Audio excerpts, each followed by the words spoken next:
Assalamualaikum warahmatullahi wabarakatuh. Halo rekan-rekan semuanya. Saya akan menjelaskan sedikit tentang sejarah perjalanan hidup seorang tokoh dan pahlawan bangsa, yaitu Bapak Presiden pertama kita, Insinyur Soekarno.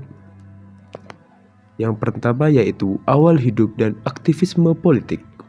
Soekarno lahir pada 6 Juni 1901 di Blitar, Jawa Timur, Hindia Belanda.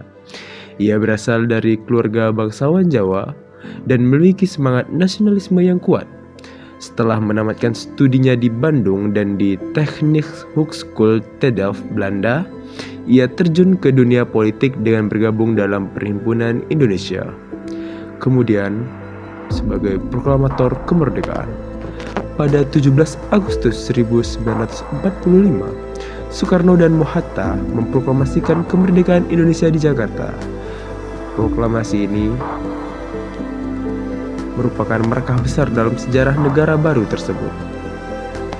Yang ketiga, Presiden pertama Republik Indonesia. Soekarno terpilih sebagai Presiden pertama Indonesia pada tahun 1945 dan menjabat hingga tahun 1967. Selama masa pemerintahannya, ia berusaha mengkonsolidasikan kekuasaan dan membangun dasar-dasar negara baru. Ia juga menjadi tokoh sentral dalam perjuangan Indonesia untuk mempertahankan kemerdekaan dan berbagai ancaman, termasuk konflik politik internal dan tekanan internasional. Kemudian, Nasakom dan tantangan akhir. Soekarno juga mengembangkan konsep politiknya yaitu Nasakom, nasionalisme, agama, dan komunisme, yang menggabungkan prinsip-prinsip nasionalisme dengan pengaruh agama dan unsur komunis dalam pemerintahan.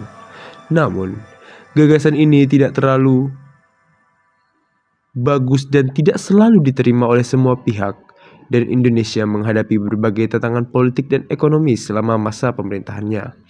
Pada tahun 1965, Soeharno kehilangan kekuasaan setelah kudeta militer dan diasingkan hingga wafat pada tanggal 21 Juni 1970.